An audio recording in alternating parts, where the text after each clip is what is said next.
All right, so I got a request about looking at some partial fraction stuff.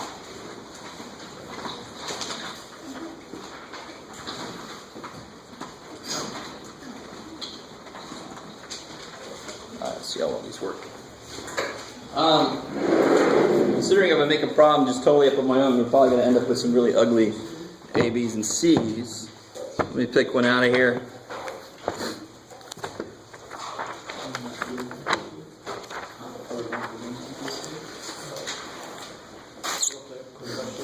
Yeah. Are you going to have key for the practice file? Yep. Got it right there. Give it to you in a little bit. Let's see. Oh, this one looks.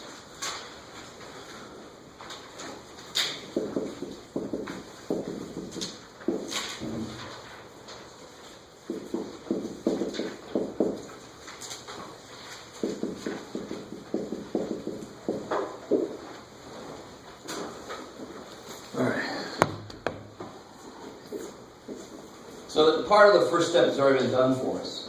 And tell me this, what methods have we learned for factoring this semester? You're supposed to come in knowing almost everything about factoring, or at least a decent chunk. But what did we learn this semester specifically that helped with factoring? Long division of polynomials. It's even better than long division. Synthetic division. So I've been well known to give a problem like this where the bottom is something I'm going to ask you to use synthetic division to factor. That would be the first step. And then partial fractions to finish it out would be the next step. Because the first step on this is always, of course, break up the bottom so you can see what the hell it's made out of. Right? So I could put any form of factoring down there I want to, now including synthetic division. Thankfully, they did the first step for us, but is it done? What can you do here? Yeah, x minus 2 squared. Hello. So you got 3x plus 2 times x minus 2 squared. What would the general form for this be? For this partial fraction? A over 1x plus b over x minus 2 plus c over x minus 2. So a over what now? 3x plus 2. Cool, so a over that, because the bottom is linear. Now this is linear, but it's just repeated. D over x minus 2. Alright, so b over x minus 2. C over x minus 2. C over X minus 2 squared. x minus 2 squared. Just got to cover my ass for every possible thing that this could have come from an x minus 2 and an x minus 2 squared. Because then I would have just multiplied the x minus 2 part by another x minus 2 and gotten x minus 2 squared for the denominator. But it could have come from two separate pieces. So I got to cover my ass for all the possible things it could be. Yeah. It feels like an x minus 2 cubed when you have to do like a plus d over x minus 2. Oh yeah. So if it's repeated 8 times, you're going to have 8 pieces showing all the repetitions. They're all going to have an a, b, c. They're not going to have an ax plus b. Yeah. What would be something I'd have down here that would require an ax plus b? Square root on the inside. So like what? X squared minus 2. I like it. Sweet. Because I don't want to break that up. I don't want to bring irrational x minus root 2, x plus root 2. I don't want to break that up. So we've got to call that an irreducible quadratic, which just means you can't break the damn thing up. That's when you need, it's a second degree here, so the top has to be first degree low. Here, officially, I try to make sure that is second degree, but it's just the repetition of a first degree dude. That's why the top is still a constant. So then the next step is to do what? That's one step. What's my next step? Yeah, multiply both sides by the LCD. That's the reason I set up this equation. Right? And there's a course called Differential Equations, which is Math 285 or 284. I always forget those two mixed up. Where you do this kind of thing. This happens a lot in mathematics, where you guess what the answer looks like, so you put that form into some equation, and then you use it. So it's kind of like you're using something, you don't even know if it's right yet. But I know it's going to look like that. So I'm completely allowed to work with this. I just put in there all my I don't know, but it's got to look like this. So if I multiply both sides by the LCD, it cancels here. What does this guy pick up? X minus 2 squared. Good. because it cancels there, right? And then this guy is going to pick up, X minus 2 for 3x. yeah, he's only on 1x minus 2, he's going to pick up the other one, and he's going to pick up the 3x plus 2. And the last dude's just going to pick up 3x plus 2. Now it's completely up to you at this point if you want to do what we ended up calling my method or the book method. This is a really good candidate for my method. But either way it worked. You know, the book method is called equating coefficients, where you just multiply this stuff out, FOIL, multiply, you gather all your x squared terms, blah, blah, blah. Remember that? And then sometimes that'll lead to matrices or systems of equations at least. Right? But everything up there can be killed by an appropriate choice of value for the variable. So for example, yeah, if x is 2, that's going to kill this dude and this dude. And of course, this is just an equation. I can let x equal something. I got these 3 unknowns there. So I can let x equal something. This has got to be true no matter what x is. So I'm going to pick something for x, and it's going to help me figure out what a, b, and c are. So if I let x equal 2, what do I get here?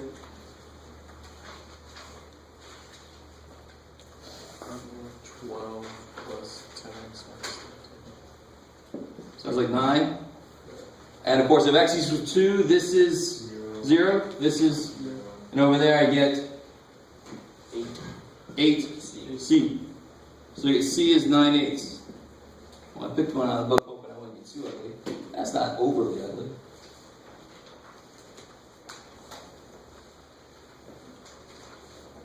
Alright. And what's the other value you can use? Yep. So if I let x equal to negative, careful, 2/3. 2/3. So when I look at something like that, to do this real quick, I know I want to kill the 3, so it's going to be over 3, and I know I want to have it end up being negative 2, so it'll cancel. So the top is what I want it to end up being, and the bottom kills what I don't want there. Okay, I don't know if a lot of you guys were with me, but that's the way to do that real quickly in your head. Kill that, replace it with what you want in there. It's negative 2 over 3. Right? It sucks if you do it the other way around. You're going to get really freaky answers. We might get freaky answers anyway. So if I do that, what 2 die? The B and the C. The B and the C and the A. Oops. I'll get, what do I get here? If x is negative 2/3. 6/3, 2. I get 4/3 minus 10/3 minus 13. So I get negative 15, I think. Negative 18.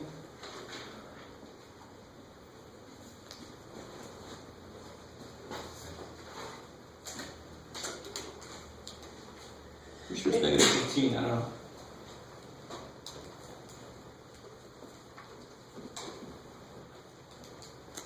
Negative 15.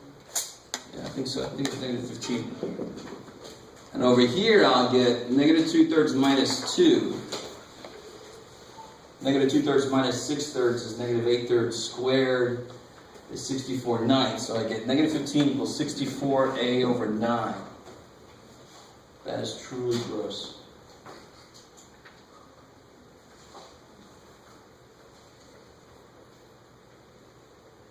Is everybody with me though?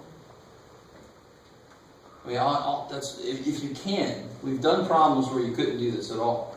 And we've done problems where you can only do this once, and then the rest of them you had to equate coefficients. But if you can, pick a value of x that will kill several things and leave one alone, hell yeah, I'm going to do it. I got 3 unknowns. If I can kill 2 of them, kick ass. I can get the 3rd one. That's exactly what we did here. That's exactly what we're doing there. But then I ran out. I got one more variable to get. I can't get them by itself. I can't get b by itself. So here I get a equals, whatever that is. Negative 135 over 64. Negative 2.11. Now we'll keep going.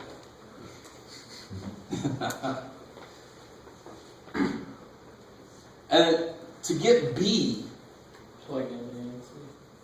yeah, you can plug in A and C. You can be a little more targeted about it. Let me see if you guys are with me on this. So the whole other way to do this besides this way is to equate coefficients, meaning if I can get everything with an x squared on it, so like I would have an ax squared, do you see that? I get an a times x squared plus some other stuff, but who cares about the other crap? I just want to get all my x squared stuff together. So if I FOIL this out, I'll have an x squared term times a. If I FOIL this out, I'll have a 3x squared term times b. And if I just do this, I don't get any x squared term. So screw that last thing. All right? And what's that gotta equal? It's gotta equal 3x squared. And I know what a is, and I know what b is. No, I don't know what b is, but I know what a is. Right? So this has got to equal 3x squared. So I get a plus 3b must equal 3. So if you just plug in what a is, you can figure out what b is. And I'm trying to avoid ugly numbers. I still ended up with ugly numbers, but these aren't horrendous numbers. You can work with fractions. Right? You could plug that thing in there and figure it out. On this kind of problem, I don't want to see approximations. You with me? I don't want to see 2.11 when it really should be 2.1148 forever. So I don't want to write like that. Leave it as a fraction. Okay. Wait, what is that? A plus 3b equals what? 3. Oh. Because there's a 3x squared. It's got to equal to the other x squares on that side. Is that cool? Jeremiah, I think you asked this question. Right? Yeah, that does it. But I mean, and we talked a little bit about what it might look like in other situations, right? So if I had something like x squared plus 8 squared and whatever on top, right? What is that going to look like? What's the first part going to look like? Can you factor this anymore? Nicely, using whole numbers? No. So what's this first piece going to look like? Ax plus b. Good. Ax plus b over X plus b. And I need another piece, right? Because that thing is repeated. So you just repeat it again, and this time... X plus d over x squared plus 6 squared. I like it. Same idea as this, except just going to get the second repeat of that. Yes, sir? Is that a different problem? Say again? Is that the same problem? Totally different problem. Okay. Yeah. That one it came out with ugly numbers, but it was almost too easy in a way because I just had linear pieces on the bottom. I did have one repeat, so you had to know how to handle that. But I could have a repeated irreducible quadratic, which is just impressive to say. Repeated irreducible quadratic. Try it out sometime. And that's how you set it up. Yeah. Going back to that one, how come you didn't include the c on that? Is there any x squared piece? Okay. And see, I mean, fully, technically, officially, I should FOIL this out, distribute that. But if I just go, I just want to look at, I only have one letter I want to know. I got the other two already. I just want to know what b is. So let me just focus on one of these. And I decided to collect all the x squares together. I could have decided to collect all the numbers together. Then it would have been 4a minus 4b plus 2c equals negative 13. I just collect all of my like things and set them equal to each other. That's the idea of equating coefficients. It's just more targeted. I don't want to do all that work. Let me just pick out what I need. That's much quicker. And that's the kind of thing you need to start being able to do. You got to do this a lot if you do go into calculus, especially in the second semester. You have to do second semester, but you will do a little bit in the first semester of calculus. And if you're not going to calculus, you need to be able to do some final. Okay? Yeah. Can we do number 9? Oh, Like partial fraction. I think I gave mine all away. What's it say? The partial fraction form. Oh, sure.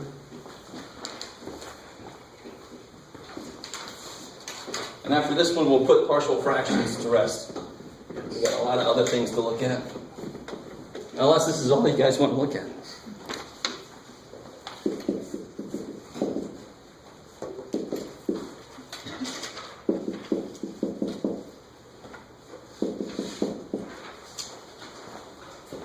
course, the first step is Back to the bottom. factor the bottom. And what method do you use to factor the bottom? Grouping. Quickest way to make your calculus teacher cry if you go into the calculator, or me, I'll cry if you do this too, is to just have no clue how to do this. Right? Especially I have people start taking X out and doing weird shit. This should be no problem. 4 terms grouping, you should know that. It should be something you got. So out of the first two, comes x squared. Take a negative 1 out of the next two. So you get x minus 1. X squared minus 1 is x minus 1, x plus 1. So then you get one that looks a lot like the one we just did.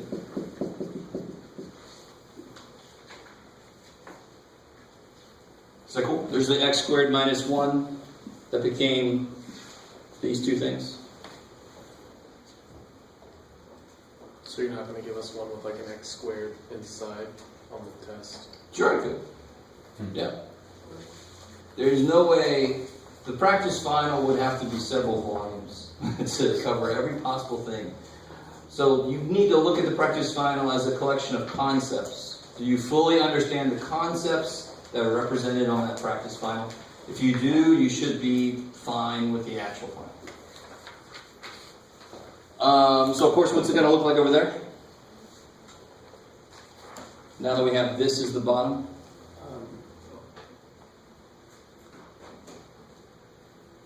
A over x plus 1 Like, so a over x plus 1. plus b over x minus 1 Good. So b over x minus 1, and it's repeated. plus c over x minus 1 squared. I like it. And then you attack it the same way we just did, right? Why did you do the x plus 1 first? Why didn't you do the x minus 1 and x minus 1 squared? You could do that. But notice, please, dear guy, notice how, since it's A, B, C, which are completely arbitrary, my A over this is completely arbitrary. My decision to put that first, completely arbitrary, right? So if you do your A, B, C in different order, your A, B, and C are going to be different from mine, but it's going to end up being the same value over x plus 1, whatever the hell you happen to call it. You with me? I just call this one A. You might call it C. We're both going to get the same value for that thing. Doesn't matter what we call it. It's just a placeholder. Cool. And so you multiply by the LCD. So like here, it picks up the 2x minus 1 squared, the 2x minus 1s that it didn't have. You guys with me on that? Do I do that too quickly? I mean, are you guys, you see, I don't want to write all this crap out. Blah, blah, blah. Just here, that's going to cancel. It's going to pick up the other two things. Here, one of those is going to cancel, so it's going to pick up the other x minus 1 and the x plus 1. Here, both of those are going to cancel, so it's going to pick up the x plus 1. Okay, cool. And again, that's something you should come into this class knowing pretty well. Something you do a lot of in 110 is rational equations, solving those things. And now you like you did last time. If you want to look at the other method, if you multiply this out,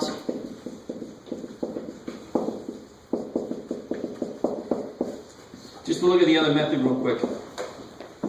So I get ax squared minus 2ax plus a minus plus bx squared minus b plus cx plus c. So if I gather all my stuff together, I get a plus b x squared. Is that cool? Just getting my x squared stuff together. My x stuff. So I get plus c minus 2a x, c minus 2a, and then the numbers a minus b plus c.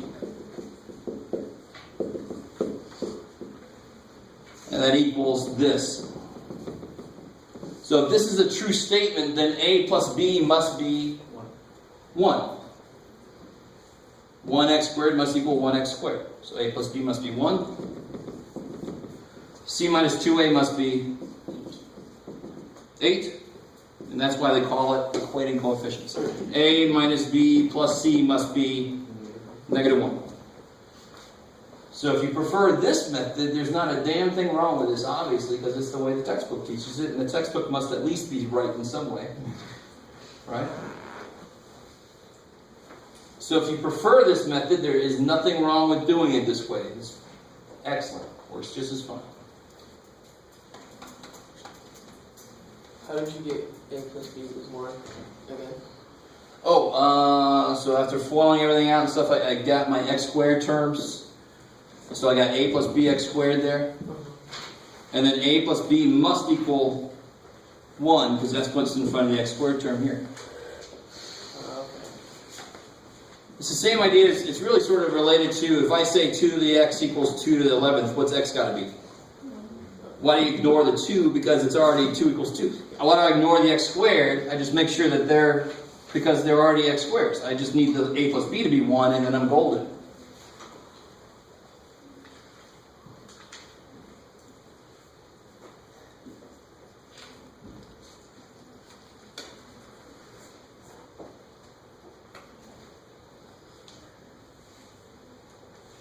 And real quick, if you do it this way, there's almost always, if I add these together, do you see how the b's cancel? So I get 2a plus c equals 0. And do you see how these two go together really nicely? Add those together, the 2a cancels. So there's always kind of a clever way you can make solving systems quicker. So the more clever you are, you can actually make this method at least as fast as my method. Right? Does somebody have a question? Is that cool, that problem there? I mean, if you want to, let's see, if we finish out real quick, I'll get 2c equals 8, so c is 4. If c is 4, a must be negative 2 to make that one true. Is that cool? And now it's just a bunch of substitution stuff. If I know a is 4, then b must be negative 3 to make that one true. And then you can just gather that all up. So at the end of this kind of problem, don't just circle those. The last thing you should write on this kind of problem is what the actual answer is, which is negative 2 over x plus 1 plus minus 3 over x minus 1 plus 4 x minus 1 squared. Oh, you mean b is 3 plus 3? Let's see if a is, what did I say a was? I thought a was 4, c is 4. So b should be, if a is negative 2, b should be positive 3, thank you. So that should be the last thing you write. The answer a equals b equals c equals not over. This here, that should be, that's the official answer, yeah. Who do I keep skipping over? Anybody? Can you actually go back and see how you have negative 2 over x plus 1 plus 3 over x minus 2? Oh, here? Yeah. So are you cool with this? Yeah. So then I go back up to here. A over x plus 1, so negative 2 over x plus 1. Okay. Yeah, so this told me what the answer is going to be. I just didn't know what A, B, and C were. So it's like in algebra, you say, yeah, the answer is X. You just got to go find it. So thanks. So here, the answer is this. You just got to find A, B, and C. Well, we did, so you better put it back together. There's the answer. I already knew the form of it. I just got to fill in what I found out. Yeah. Can you do number 4? So if you have time, one way to check this is to actually add these together. And of course, it should come out to be this. That would take just a little bit of time there, so you make sure that you do that at the end. If you happen to have time, you can go back and check it. Number 4? Well, let me do this. Let me go ahead and give you guys the answer key here.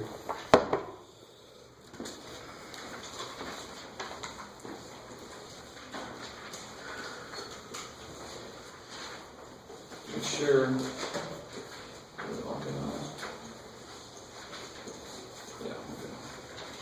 What's an optimization problem? That was the one where they said find the maximum area for a pen sitting next to a river for my pet goat. Right? That's section 4.7, I think. Did you say like this? Yeah, that's an excellent question.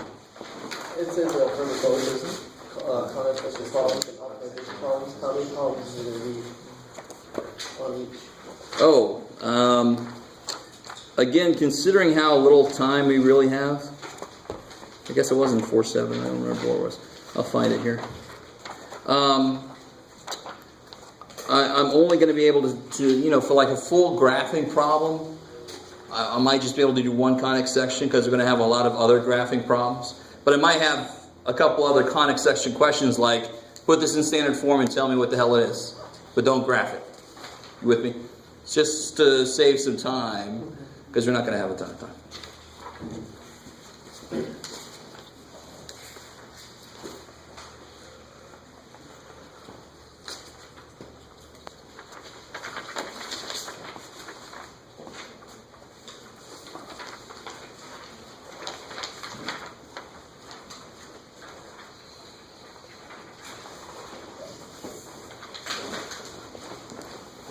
Let me see if I can remember where these things were.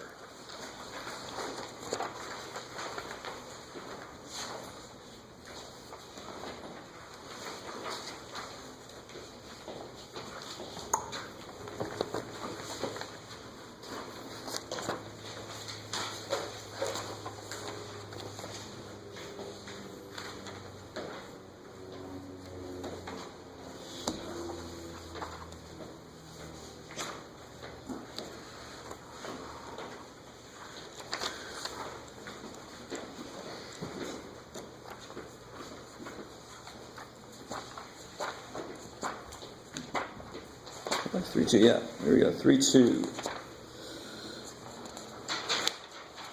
And probably 3, 1. Yeah, here we go. Perfect. 3, 1 is where it is.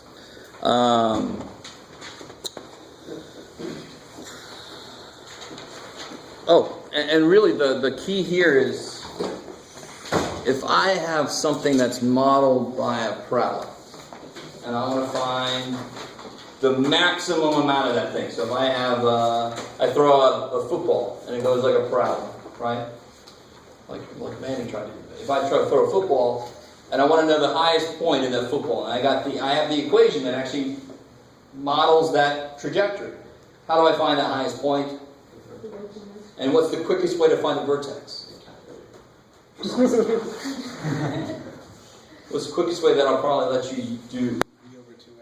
Negative b over 2a. Remember that? The quickest way to find the vertex is if it's in ax squared plus bx plus c form, negative b over 2a. That's the x. Let's do a problem like that.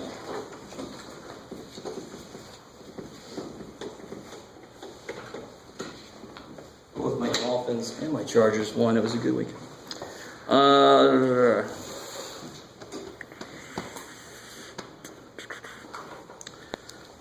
There we go. Well, here's half of a ball.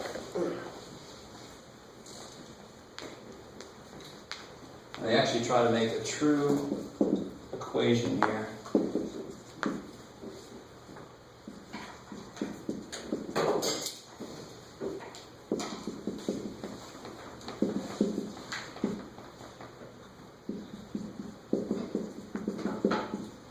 You can reduce that and blah, blah, blah.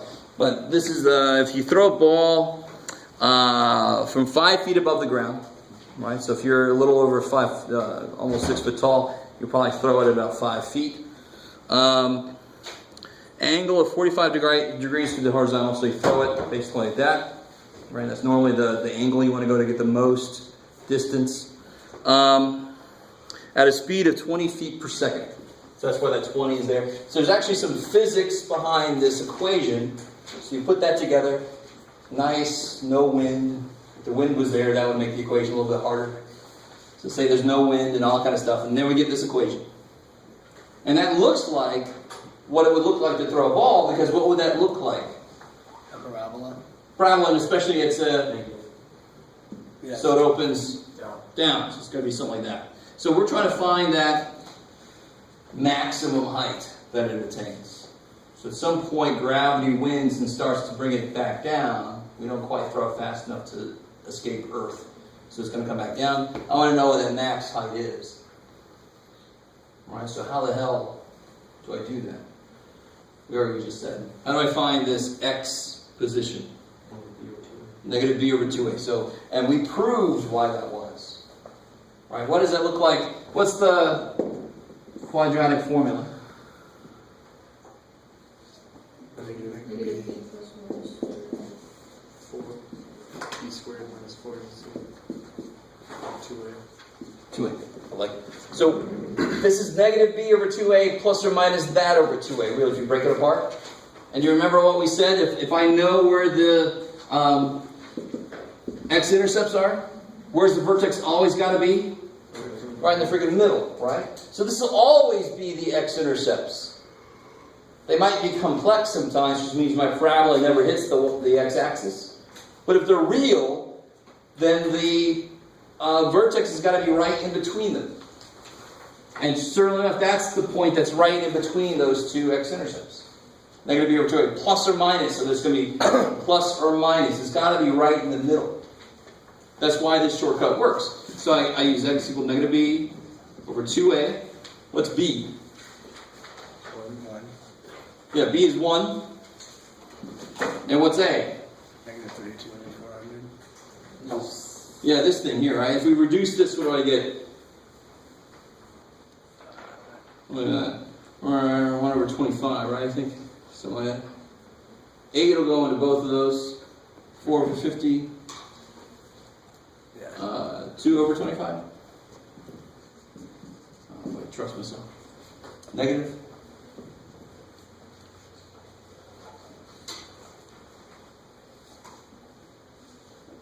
Is that all right? And then you just do that.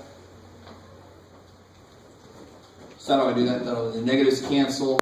On the bottom, I get 4 25ths. Top you get 1. So what is the actual answer? Yeah, just flip it. 25 fourths. Almost, well, just a little over 6, right? So if we consider this to be seconds, which is what this is seconds. Well, wait, you forgot to multiply 400 by 2, so it's double that. Right? Well, it's double this, so I try to reduce this. But it's 400, it's 800, 2a. So it's 64 over 800. Oh, no. Just Yeah. Sometimes the whole thing. So if I reduce this first, just to make it a little bit easier to work with, 8 goes into both. 4 over 50, right? And then this goes to negative 2 25ths. So I put in there negative 2 25ths, the negatives canceled. Of course, I get that. Okay. Yeah, you don't double the top and the bottom, or else that's really doing nothing. Oh, okay, yeah. So it's a little over 6 seconds later after you throw it, it's going to hit the highest point. Right? So overall, for it to get back to this height, there's somebody over here going to catch it. It would take 12 seconds to get down to that height again, right? If it's nice and symmetric. You with me? And then just distance. 12 seconds later, it's a decent throw. It'll take 12 seconds to come back down to somebody. And if you're trying to find the height, you would just plug that into the equation. Yeah, exactly. Now, if you want to know what the actual height is, so to finish this out, I got 25 fourths. That's the x piece of the vertex. To figure out what the y piece is, you plug it back in. All right. And you get something.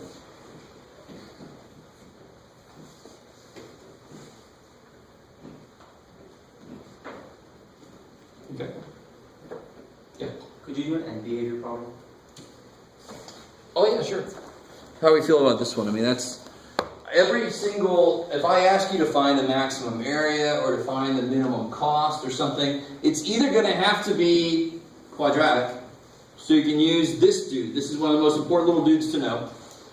Or I'm going to have to say, use your graphing calculator too. And it's going to be one where you've got something like this maybe, and you have to find that minimum spot. So you have to know how to use the minimum function in your calculator, right? There will be several calculator problems strewn throughout. So you have to know how to use your calculator. So which one? Sorry? Oh, you want to? End behavior. End behavior. The roots and the stuff. Roots and the stuff. Okay.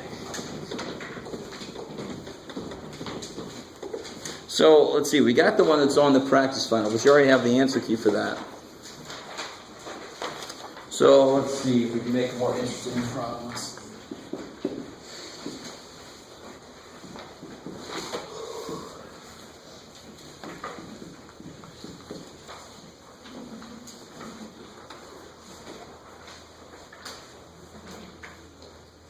So of course, I I could either give it to you factored, or I could give it to you, it could be part of a synthetic division problem again. You know synthetic division is going to be in there somewhere.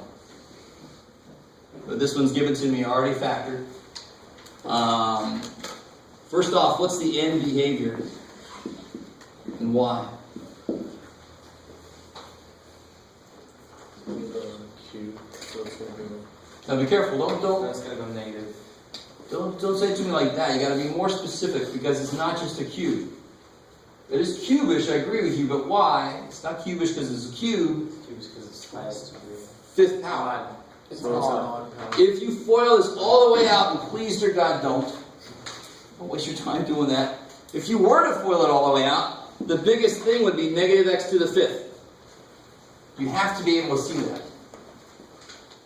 without doing the work. Dear God, don't do the work. If you FOIL, you get x cubed here. FOIL this out, you'll get x squared there. So overall, you get x to the fifth. Negative, because there's a negative sign out there. So it's going to be, yeah, so it's not going to be cubish, it's going to be negative cubish. So if you do this and that, that's all you got to do. That's it. I don't have to really see as x goes to infinity, y goes to negative infinity. I don't have to see all that unless you want to. I don't really need to. But those two things are beautiful. Can you just go over synthetic division one more time? Just really. Oh yeah, sure. Just a second. Did we want to go further with this, or is that all? What about the intercepts?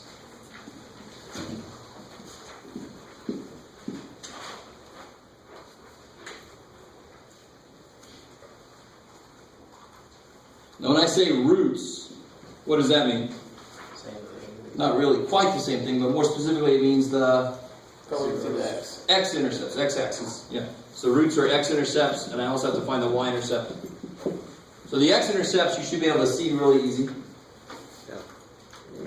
3 and negative 1. Yeah, 3, 0, and negative 1, 0. I like it. And the y-intercept, you have to do just a little bit of work. It's You gotta figure out what B is, kind of. 1, negative 28. Negative 26. 26. Averages. 27. 27, all right, look at that. All right.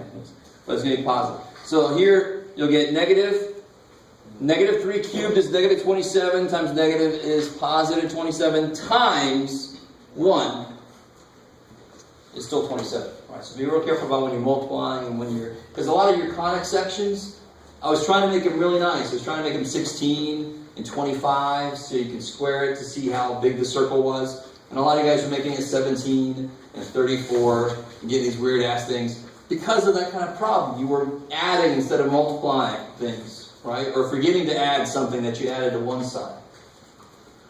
I don't like to have a lot of problems where the answers are ugly. So on top of being able to graph it, I'm making you understand where 2 square root of 7 is. You should know that, but I want to kind of focus a little more. So very often I'll try to make my conic section numbers come out nice. Right? Or at the very worst, like 4/9. So it's 2/3 is A, and so forth. You with me? Very rarely would I make A equal to the square root of 11. Why do that? Notice though how I said very rarely. That's a teacher thing to do, just want to put that out. So it doesn't mean I'll never do it. What else do I need to know here? Behavior. Yeah, what's the behavior at each of these roots? What's the multiplicity? It goes through. Yeah, this one's got a multiplicity of 3 because it shows up 3 times, and this one's 2. So what's it going to do at 3? Go through it. Go through. And what's it going to do at negative 1? Down. It's going to touch or turn, however you want to say it.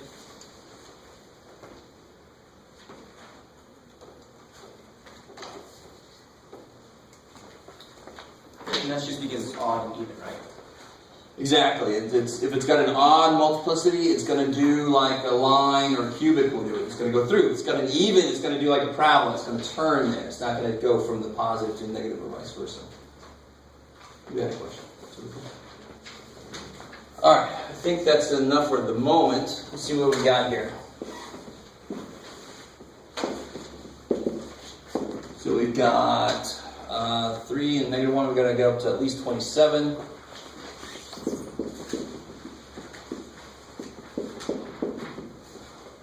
Oh, so 3, negative 1, 0, 27. So I know it's going to come, it's going to start up here. And I know it's going to turn, that makes sense, it's going to turn so it can get up to positive 27. And I probably want to know what like f of 1 is. Do you see that? Before I even create my scale, I want to see how far up does it go, because it probably doesn't turn at 27 and come shooting back down. It probably goes through 27. So let me see what f of 1 is.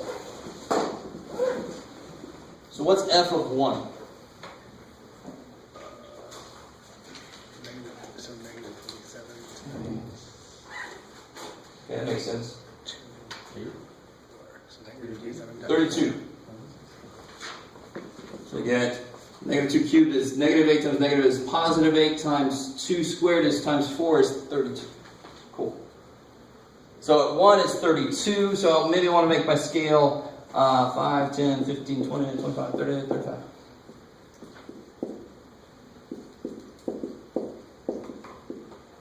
So then I can find 27 relatively easily, and I can find 32 relatively easily. And you can even find what f of negative 2 is and what f of 4 is, but who cares? So we go down, and then we turn around, come back up, and then we go through, and then back down, and at 3 I'm going to go through. So then I can match up my end behavior. So it probably doesn't come in like that, it probably comes in a little more like that. Well, you can figure out what f of negative 2 was, just to make sure about how high up that thing is. Will we get docked if we don't do that step? Only if I say, I'll be very specific. If I say find a couple of other points, and you only find one, that's probably no good. You know what I'm saying? Sometimes I'll be very specific. Find 3 more points. Then you better find 3, and not 4, not 2, but 3. If I say find a few more points, 10 might be excessive. I don't want you just to find a lot of points and connect the dots. That's not the point here. Okay. All right. Yeah. You good? Yeah. Could we do a matrix from? Yeah, sure. We'll do synthetic. Oh, synthetic. Thank you. Gee. I knew there was a question somewhere. So do synthetic, and then we'll do a matrix.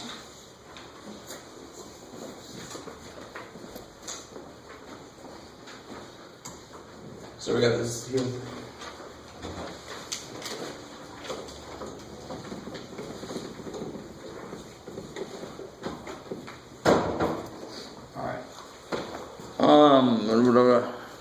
So again, if I just make one up, it's probably not going to quite come out. Did you do one from the practice file? Oh, Answer that. It's a different one. either way, which one was the practice file? Oh, there it is. Yeah, okay. Let's do this here. Yeah, that looks gross. Let's do that.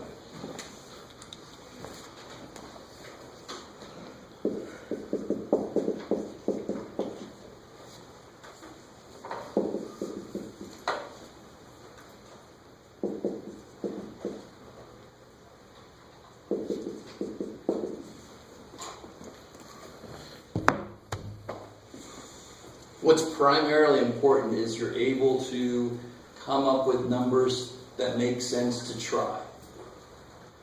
What's secondarily important is that you know all these, like Descartes' rule of signs and stuff like that. That kind of help you whittle that list down. But if you can't even make the list, nothing else matters. So I'm probably not going to make a big point out of upper lower bounds, that kind of thing. You with me? I'm not really going to have enough time to make as large of a problem for this as we had on the test. Remember, I had like 5 parts to it. But definitely I'm going to ask you to find a list of numbers that are candidates for roots. So what would they be? Well, I was going to get some away here, but it's got to be a ratio of things, right? How do I know that? Yeah, okay, P over Q. It's going to be the last dude's factors divided by the first dude's factors. And you can see that because for example, 2x minus 1. If that would equal 0, what's x equal? 1/2. It was this over this. Right? So to get the list of possible numbers that would be able to do that, I want the factors of this divided by the factors of that. It exactly matches up what we do with the real things in there. So the factors of 2, currently now for 1 and 2. Factors of 6, 1, 2, 3, 6. So you have to make all the possible ratios between those. Right? You don't have to repeat yourself. So 2 over 6 is the same thing as 1 over 3. You don't have to write it twice. So I have plus or minus 1 and 2, of course, over 1. Then 1/2, I already got 1. Then 1/3, 2/3. 1/6, 2/6 I already got. 2/6 is 1/3. So there's the list of possible roots.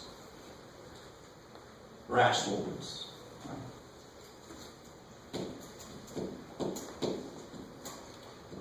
And then you just start trying them out. Does anybody remember Descartes' rule of signs? What that would say? It's the number. Yeah. So I see 1, 2. So it could be 2 or 0. Positive. Now if I looked at the negative, that would be 6x4 plus 7x cubed minus 12x squared minus 3x plus 2. It would be 1, 2. 2 or 0. So it doesn't really matter. So very often Descartes ends up not being immediately helpful. Like in this example. Why does it always go down by 2? 2 or 0 positive, 2 or 0 negative. Because there's always 2 imaginary roots. Because if they're not real, they have to be imaginary. Imaginary always have to happen in pairs. I like it. Good, good, good. See, that's the way math should be. You shouldn't just be learning a bunch of facts. You should be, why does this make sense? Then it's much more difficult to forget it if you see why it makes sense. If it's just another fact to keep in your head, my God, it ain't going to stay there very long. Are you going to ask us on the final use Descartes' rule or not? More than likely not. All right, I think I made it pretty clear just now, and when we were talking about him, that he doesn't help out a lot. Or not him, he did a lot of shit, but his rule of signs, to be more specific, doesn't help out a lot. Doesn't mean it's not something you should be. You've been exposed to it, you kind of know what it is. If you had to do it, you could do it again. I probably won't ask you. Yeah. You change the signs to roots? So Yeah, because if you plug a negative in, the fourth power would keep it positive. But all the odd ones are going to change roots because they would stay negative. Yeah, that's the shortcut for doing that. So then you just start trying stuff out. So what do you want to start with? 2. And all this talking, maybe somebody's already figured something out. Let's see. So if we start with 2, how does synthetic division work? So basically, you got to set it up like this, right? So a lot like a matrix, not in the difficulty level, but in the idea of I don't want to write all these freaking variables. I just want to pay attention to the numbers, right? Bring the 6 down. Bring 6 down. And then divide by 2. Yeah, multiply. Multiply it by 2. Add. Multiply. Add. Multiply. Add. Multiply. Add. Looks like somebody figured something out quick. Oh, that was right. Or you got what? Sweet. Keep in the acid. And so what is this? What does this piece tell me? What one of the factors are. So it's plus 2, x plus 2. X minus 2. X minus 2. Remember, it's always going to be the opposite sign. Because 2 would be the number associated with x minus 2, right? X would equal 2. That's why it came from x minus 2. Does that make sense? Yeah. Okay. And of course, what is this here? The new equation. 6x plus Cubed. Good. It was 4, now it's cubed. It's 5x squared minus 2x minus 1. I can't use grouping on that. That wouldn't go anywhere, right? So then I have to do it again. But what's something to realize is since 2 went in, my list is smaller now. There are certain things that can't be anymore. Now it's only 1 over 6, right? Factors of 1 over the factors of 6. So now my numbers are going to be, yay! a bunch of fractions. You see that? Anything with a 2 on top is gone because I only have a 1 left, not a 2 like it did at first. So what are the possible roots going to be? Factors of 1, which is 1, over factors of 6. Right? So then you do it again. The big thing is, I remember when you guys were doing these problems, a lot of you guys would start over here.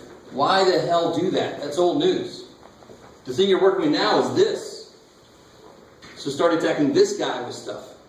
And if I would have left myself room, a really good idea is just to put the next, like you want to try 1/6 next, put it there. And just keep going. Is that cool though? I mean, I don't know if I'm going to keep going. I think you should get it down to the zeros, basically. Yeah, you want to get this, because that means, of course, that this went in evenly. And that's the whole point. I want to try to break this up. Just like I break up a number, like 18 is 2 times 9, but I can't say it's 5 times something nice. It is 5 times something, but not times something nice. So the same thing here, I wanted to go in evenly with no remainder. So let's try one more. Pick another number. 1/2. Is it one that works? Yes. So let's try 1/3. I have a different thing to show here. So if you do 1/3, you put 6. 1/3 of 6 is 2. 5 and 2 is 7. 7 times 1/3 is 7/3. 7/3 minus 2 is 1/3. 1/3 times 1 is 1/9. 1/9 minus 1 is negative 8/9. So what does that mean? It's not a factor. I like it. It's not a factor, but what else does it mean? 3 members. Oh, that's a lower bound. That's the polynomial evaluated at 1/3 is negative 8/9. If I were to plug a 1/3 in, actually into this one, plug a 1/3 into this, the output would be negative 8/9. So that's the remainder theorem. Whatever you get at the end is what you would get if you plug that value you used into the polynomial you're dividing. So here, if I plugged a 2 in, I of course would get 0 because x minus 2 is a factor. So it makes sense. I would get 0 if I plugged a 2 in. Here, 1/3 is not a factor. That last number then tells me what the value would be if I plug that number in. Of course, a lot of you guys, and I would understand if you just said, just plug the damn number in. But this is actually a little bit quicker. Okay. Well, like you said, 1/2 works? Okay. So then you can do the next step with a 1/2. Bring the 6 down, multiply by 1/2, keep going. All right. Okay. So anything lower than 1/3, you wouldn't be able to use since it's a lower bound? Careful. No, that's They all have to be, Yeah, that for a lower bound, they have to be alternating, right? So this would have to be negative. And to be an upper bound, they have to be all the same sign, yeah. Alright. Good. Okay.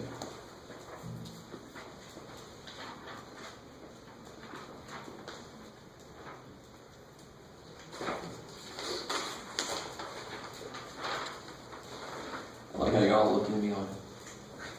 I got nothing unless you ask a question. Can you do number 6?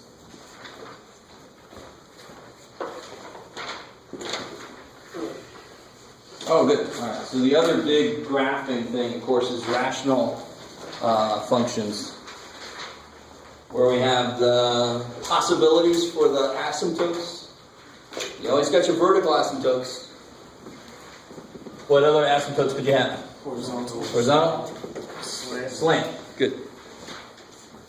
So, real quick, just to focus on horizontal asymptotes real quick.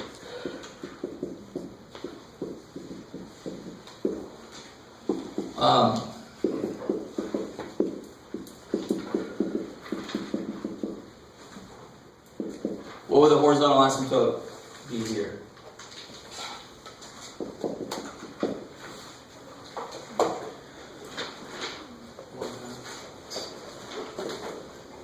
Be a little more specific. 1/2 is part of it. Why? It's the coefficient on top of the coefficient. Love it. Because what situation are we in here? How many situations were there? 3. One situation was if the degrees are the same, then it's going to end up being the coefficient of the largest degrees. And remember, the real technical thing behind that is if I divide the top and bottom by that biggest degree, on the top I'll get 1 minus 9x squared. On the bottom I'll get this. And what's the idea with the horizontal asymptote? It's what happens with the function when what happens? What's a horizontal asymptote all about? As the line approaches infinity. As the inputs approach infinity or negative infinity. So I showed you this notation. What's the limit as x goes to infinity of this? Well, what's 9 over big? Really small. Very small. So what's 9 over the biggest damn thing? Really small. 0, basically. Right? So all these things go to 0, go to 0, go to 0. So you end up with 1/2. That's why the horizontal asymptote is 1/2. When you start plugging in really, really big ass numbers, how important is minus 9?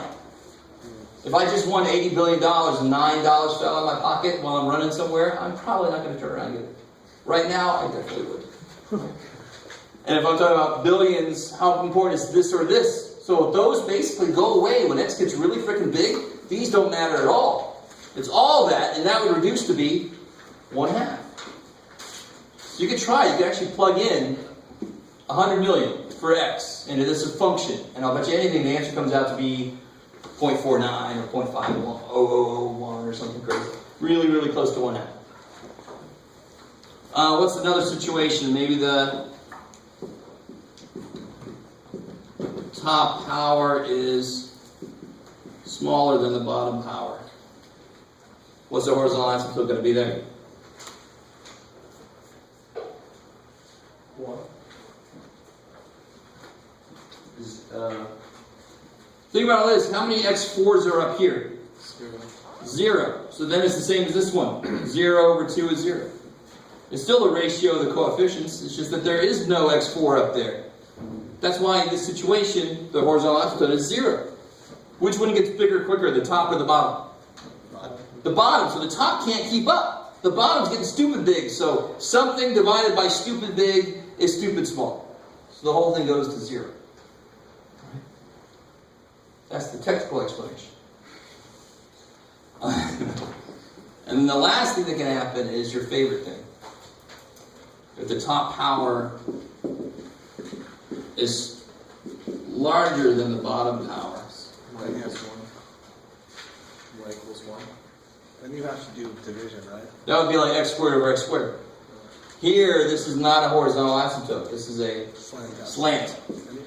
And you have to do long. And you have to do long division. Or synthetic if the bottom is linear, but this is not too bad. So you have to do long division to figure out what the slant asymptote is. How come on the second one you got horizontal asymptote equals 0? You know, like Oh, because the bottom degree is larger than the top degree.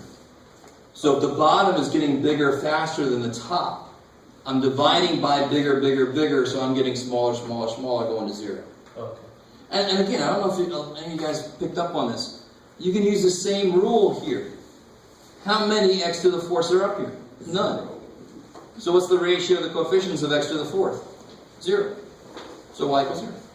It's really the same rule for these two. To be honest, I never thought about explaining about it like that until just now. So that's a neat way to look at it. Nobody's asking to do that one, so that's okay with me. But The slant one. yeah, if you want to see. Yeah. If you do,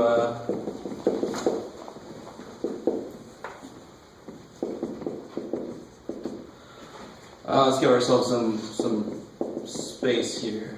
All right, so I don't have any x squared, so I'll put a little 0 x squared in there just to make it easier to line things up. So x squared goes into x cubed. X times x squared. X times negative 4x. X times negative 1. Change the signs. Remember this stuff? No. Okay. Relearn it, right? So then you get nothing there. 4x squared plus 3x. Nothing left there. That's cool. X squared goes into 4x squared. 4 times. 4 times. 4x squared minus 16x minus 4. Change the signs. So then you get 19x. This is like plus 0. What does it matter? Plus 4. And that's our remainder. All this other crap doesn't really matter. It's going to go to 0. All I care about is the whole part of that. The fractional part of that's going to go to 0. So the slant asymptote is going to be line x plus 4. So when you go to graph this thing, you'd have 4, down one, back one, up one, over one, and then you have this as your slant asymptote. All right, you probably have some somewhere, let's see, yes, you'll have some ugly ass vertical asymptotes on this one. But they would be somewhere, let's just put one right here for now. So your graph could be like this, or it could be like this. Of course, it can't be both. I still have people that would put both of them up there. Why can't it be both? What is this supposed to be? A function? It's supposed to be a function, so why can't it be like that? Vertical line test. Vertical line dies vertical line test. It's got to be one or the other, and the way you figure it out is, does it have an x-intercept here? Or just plug a number in and see if it makes it up in that little spot there, right? Okay, so when you draw your walls, your vertical asymptotes, horizontal or slant, you cut your stuff up into sections. If you know there's an x-intercept somewhere, kick ass. It tells you it's there. If you don't have anything there, you plug something in the function, you see where the hell it is. Is it up in that cut? Is it down in this cut? Is it over here? Is it down there? It's got to be somewhere in each of these sections. You got to check each of them out. Yeah. How would you put that on the graph, the x plus 4? Just like that. Well, What do you mean? like, going up, would you just go like up 4? No, come on now. What's the slope? So I did the y-intercept. Oh, Slope was up 1 over 1. oh, Yeah, alright. cool. That's all. And that happens a lot in math, where you have one part of a really ugly problem that by itself is simple, but our brain kind of says it's part of an ugly problem. Everything's ugly. Oh, that's nice. Just draft a nice line.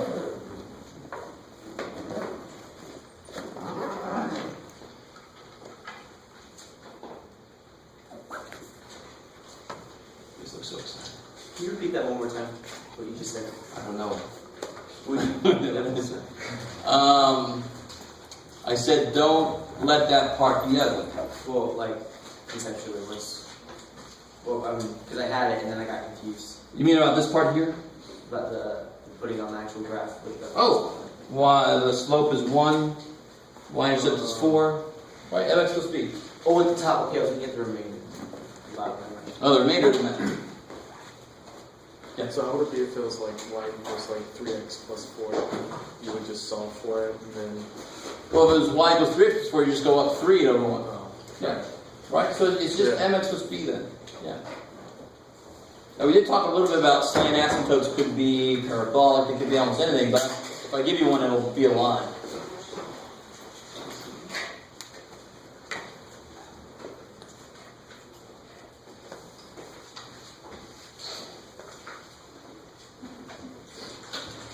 matrix?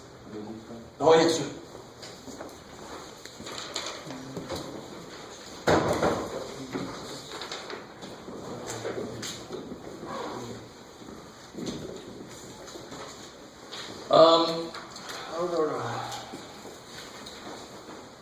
So,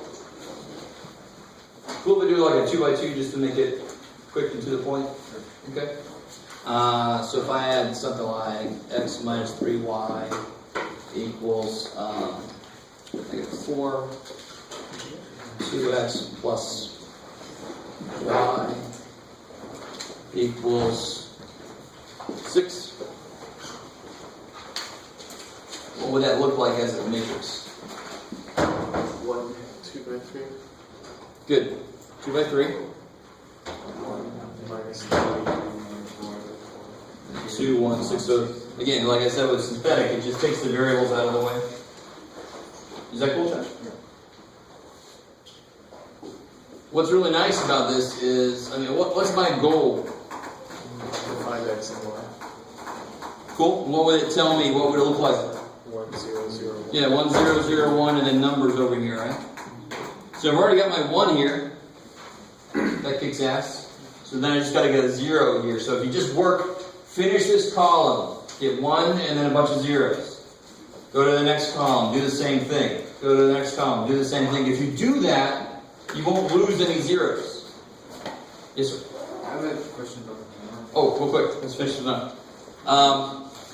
So how would I kill this 2? 2r1 times 2 minus r2. What would be here, Joshua, if I wanted to kill the 2, I want to add these together. Right now, if I add these together, I get 3. What do I want to be there to kill the 2? 2 row 1. Negative 2. So if it's 2 there, 2 and 2 is 4, so you need negative 2, right? So if I do negative 2 row 1, and add that to row 2, then there'll be that 0 there that I want, right? I really don't care what happens to these guys. Stuff's going to happen to them, who cares? They'll just have to deal, right? So if I do that, and again, I just put my little negative 2, 6, 8. So that's me multiplying row 1 by negative 2. And then add. Negative 2 and 2 is 0. 6 and 1 is 7. 8 and 6 is 14.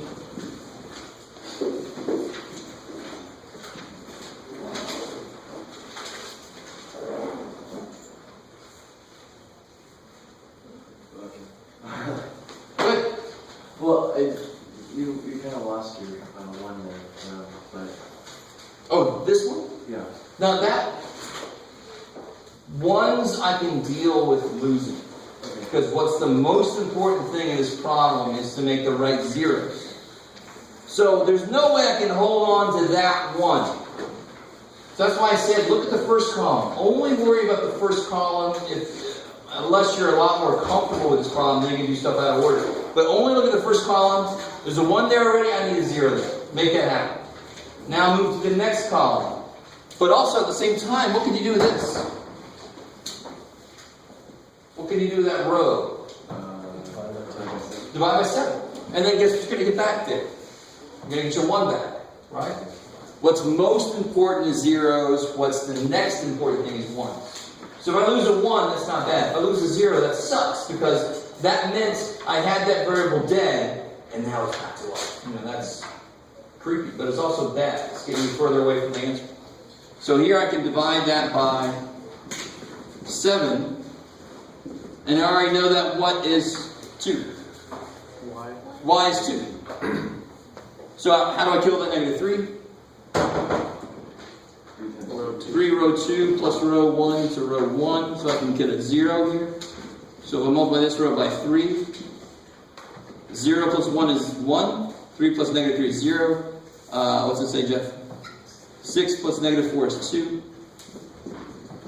And so my answer, 2, 2. So in a 3 by 3, the awesome thing is, it's the same damn thing. So in column 1, you get a 1 there, and you get a 0 there, and a 0 there. You move to the next column.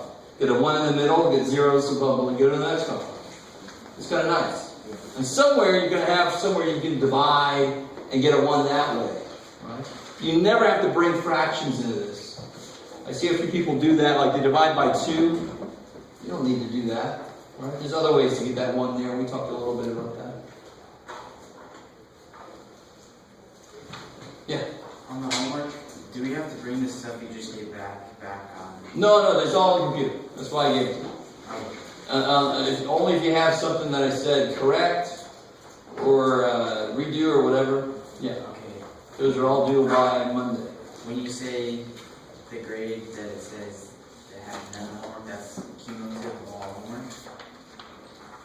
So there's a little section where it says your grade if you had all the homework turned in. That's what it would be if you had all the homework turned in, it was great. Or if you had none of the homework turned in, like just you didn't turn in any homework. That would be what your grade is. Does that make sense? So that would be like your total grade, what it would be in those two situations. So if you have turned in half the homework, you're halfway in between those two numbers. Okay. Right? Cool.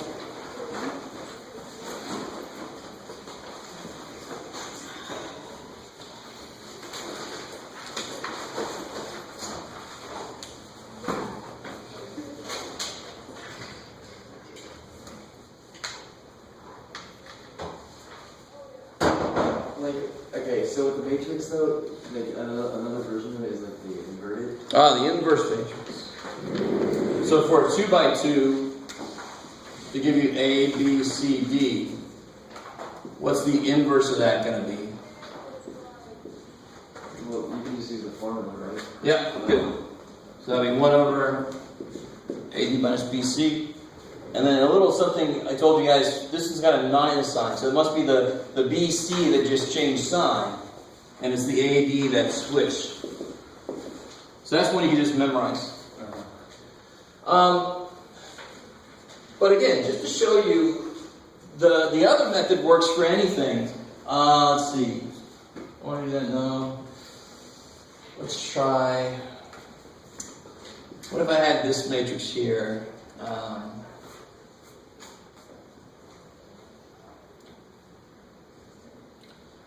Let's see what you got, Jeff. Let's do this. Yeah, there we go. This will be good. So say I had this matrix, and I wanted to find its inverse, but let's do it the other way. I'm going to make it 2 by 2 just so it's a little quicker. Okay. But it's the same idea. It's really the same thing as this. So how do I do that? How do I find the inverse the other way? The way I have to do it for a 3 by 3, I can't do it that way. What's the other way? What do I put right next to this dude? Do you multiply by its goal? Or? Not really multiply, but you just put it right next to him. Okay.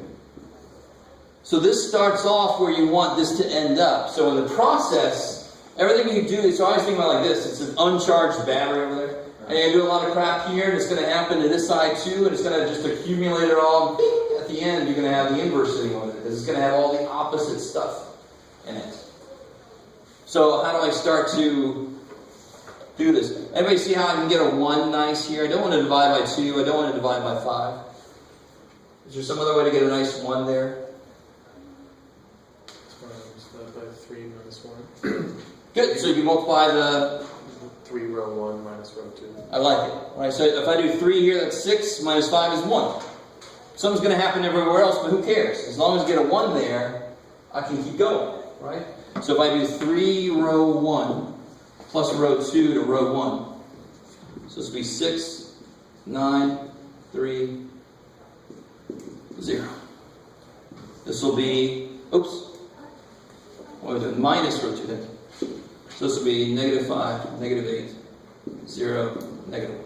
So again, 6 minus 5 is 1.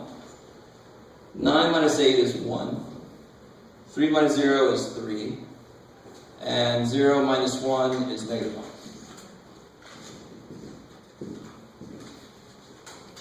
Stop right there for a second. That's what I was talking about earlier. You don't have to make a bunch of fractions. You almost always have another way to get a 1 to show up.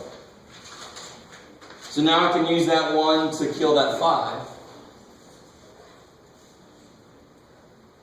Divide by 5. I wouldn't want to divide by 5, get a bunch of fractions out of it, but I can... 5 times row 1. Yep, and I can do -5 row 1 plus row 2.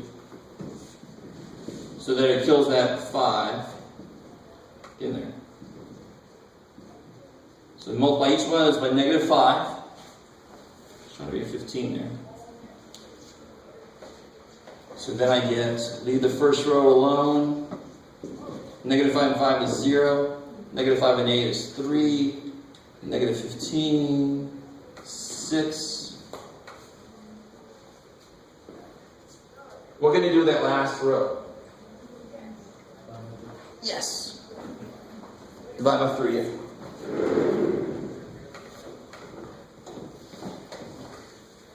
So, let's see, if I divide that last row by 3, 1, 1, 3, 1, 1, 3, -1. And 0, 1, -5, 2. Cool. And then how do I kill that 1 there? It's negative. You can, Yeah, so negative row 2 plus row 1.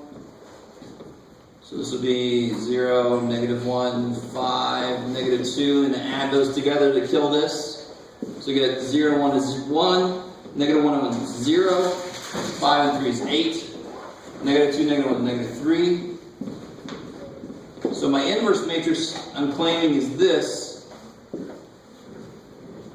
What was the original matrix? The original matrix was this. If I use the shortcut, it'd be 1 over what's AD minus BC. AD 16 minus 15 is 1. That might be why I made that matrix like that. Times, and then how would I change things? I would flip these, and then I would change these guys' signs. Is that what we got? Kicking Z's. So that's just a shortcut. I mean, this method still works for a 2 by 2, but why do that? I've got a shortcut. I don't have a shortcut like that for a 3 by 3, so that's why we use that method for a 3 by 3. Just because I don't have a shortcut.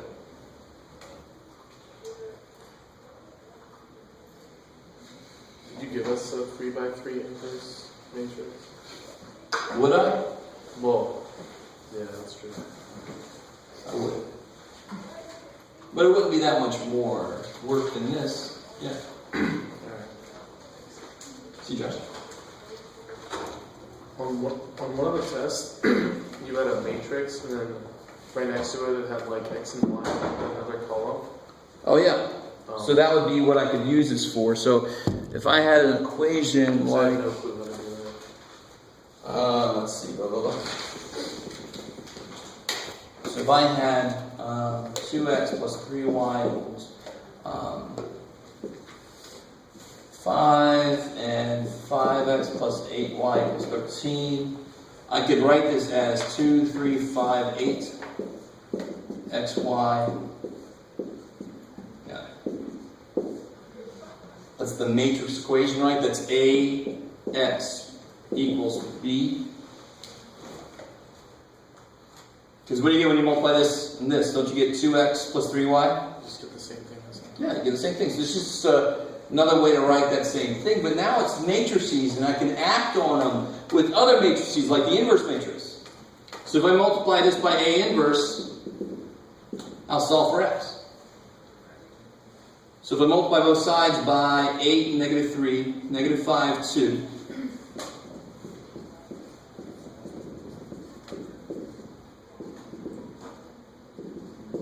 So you always just multiply it by the inverse of the first matrix? Yeah, so what do these do? Cancel. Cancel each other out. And you can see that 16 minus 15 is 1. So they don't become 0, they become 1, 0, 0, 1. They become the 1 matrix.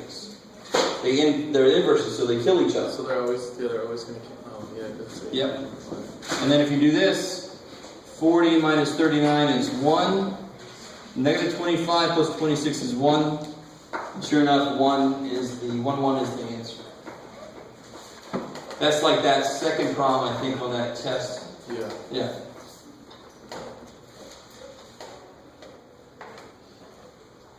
So that's how you can use an inverse matrix. I mean, it kind of makes sense. The whole idea of solving equations is to do the inverse operation. Right? So whenever you learn a new function, if you haven't taken trig yet, and you're going to take trig, you're going to learn trig functions. You have to also learn their opposites, so you're able to solve equations with them.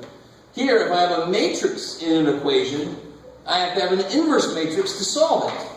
Right? It's the same idea. If I have a square root, I have to know about squaring. If I have a matrix, I have to know about inverse matrices.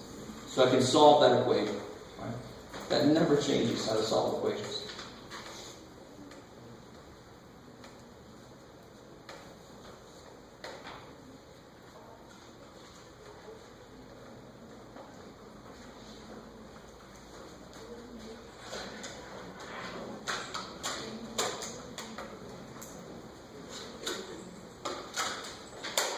So for doing the inverse, you just do like the d negative b, you just switch it around like that on top. For a 2 by 2, yeah. For a 2 by 2, yeah. There's no shortcut for it. You have to do the full thing. Right. With the 1, 0, 0, blah, blah, blah.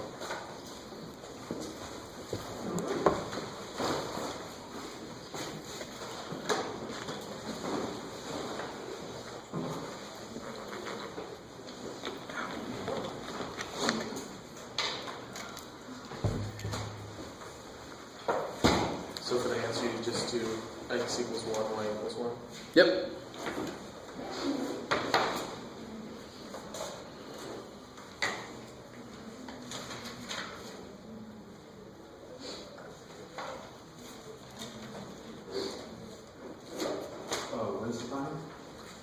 So it's on that little sheet I gave you, but it's next Monday, and it starts at 11:35.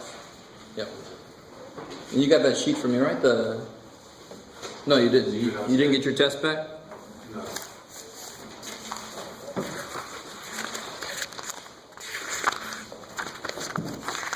Curl, right? Just write it down at the top this time. Thank you.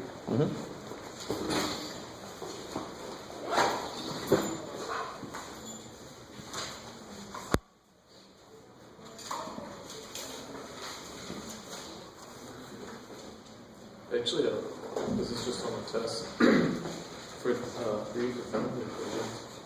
So we move that, so that'd be y squared over 8 over x squared. No. So you can't say that A is 1 and B is 2. All you know is that it reduces to 1. So you can't put that in there. But you need to use this information here somehow. So I'm saying here, why did you put those there? You don't know that for sure. And you didn't use this to help you. So if it's going through the point, so So you can't plug that in. A and B are set numbers.